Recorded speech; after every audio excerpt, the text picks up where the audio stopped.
Hello, my name is Garrett. Thank you for tuning in to Literacy Corner. Today I'll be reading the Raggedy Ann stories where the one she learns a lesson. Hope you enjoy. One day, the dolls were left all to themselves. Their little mistress had placed them all around the room and told them to be nice children while she was away. And there they sat and never even so much as wiggled a finger until their mistress had left the room. Then the soldier dolly turned his head and solemnly winked at Raggedy Ann.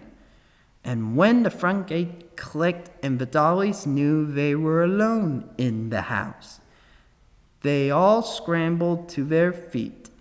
"Now let's have a good time," cried the tin soldier. "Let's all go in search of something to eat." "Yes, let's all go in search of something to eat," cried all the other dollies.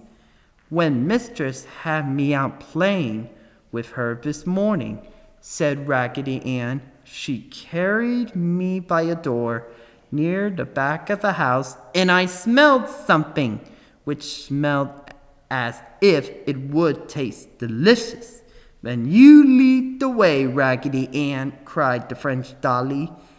"I think it would be a good plan to elect Raggedy Ann as our leader on this expedition," said the Indian doll. At this, all the other dolls clapped their hands together and shouted, "Hurrah! Raggedy Ann will be our leader." So Raggedy Ann, very proud indeed to have the confidence and love of all the other dollies, said that she would be very glad to be their leader. "Follow me," she cried as her wobbly legs carried her across the floor at a lively pace. The other dollies followed, racing about the house until they came to the pantry door. "This is the place," cried Raggedy Ann, and sure enough, all the dollies smelled something which they knew must be very good to eat. But none of the dollies was tall enough to open the door, although they pushed and pulled with all their might. The door remained tightly closed. The dollies were talking and pulling and pushing, and every once in a while one would fall over and the others would step on her in their efforts to open the door. Finally, Raggedy Ann drew away from the others and sat down on the floor. When the other dollies discovered Raggedy Ann sitting there, running her rag hands through her yarn hair, they knew she was thinking. "Shh, shh," they said to each other and quietly went over near Raggedy Ann and sat down in front of her. "There must be a way to get inside," said Raggedy Ann. "Raggedy said there must be a way to get inside," cried all the dolls.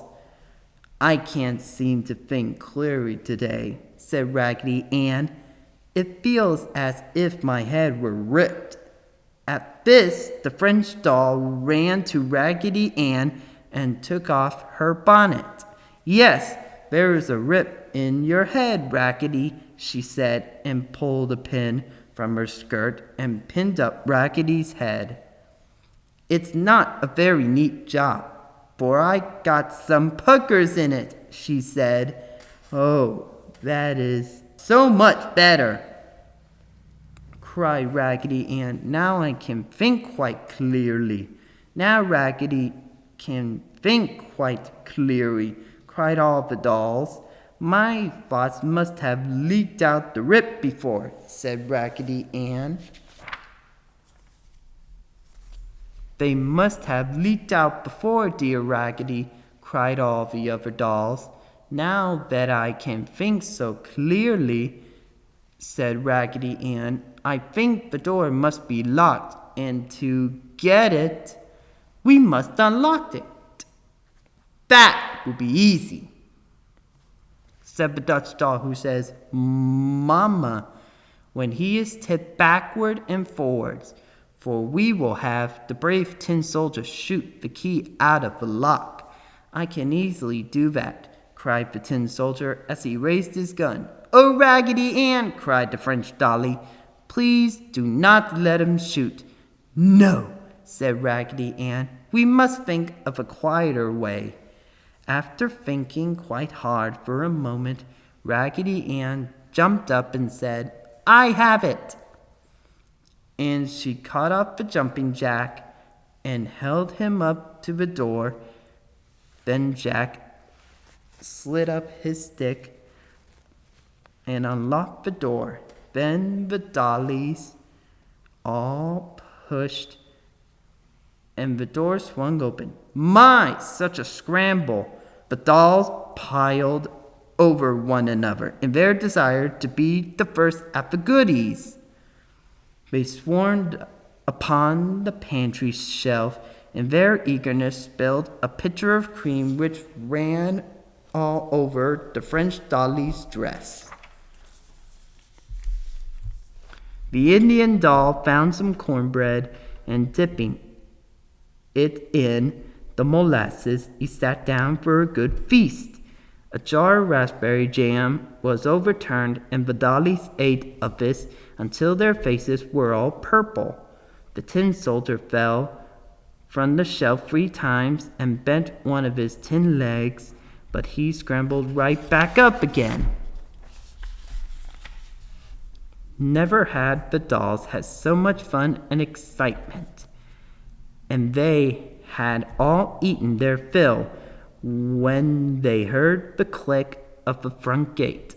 They did not take time to climb from the shelves, but all rolled or jumped off to the floor and scrambled back to their room as fast as they could run, leaving a trail of breadcrumbs and jam along the way.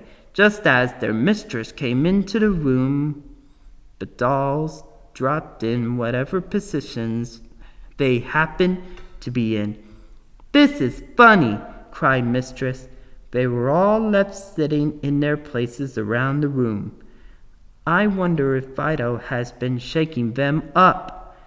Then she saw Raggedy Ann's face and picked her up. Why, Raggedy Ann, you are all sticky. I do believe you are covered with jam. And mistress tasted Raggedy Ann's hand. Yes, it's jam. Shame on you, Raggedy Ann. You've been in the pantry, and all the others too. And with this, the doll's mistress dropped Raggedy Ann on the floor and left the room.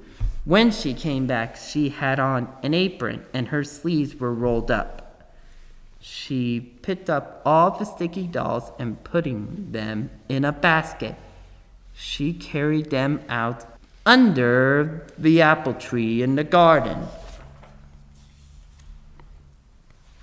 There she had placed her little tub and wringer, and she took the dolls one at a time and scrubbed them with a scrubbing brush and soused them up and down, and this way and that in the soap suds until they were all clean. Then she hung them all out on the clothesline in the sunshine to dry. There the dolls hung all days, swinging and twisting about as the breeze swayed the clothesline. I do believe she scrubbed my face so hard she wore off my smile, said Raggedy Ann, after an hour of silence. No, it is still there, said the tin soldier, as the wind twisted him around so he could see Raggedy. But I do believe my arms will never work without squeaking. They feel so rusted, he added. Just then the wind twisted the little Dutch doll and loosened his clothespins so that he fell to the grass below with a sawdusty bump. As he rolled over, he said, Mama, in a squeaky voice.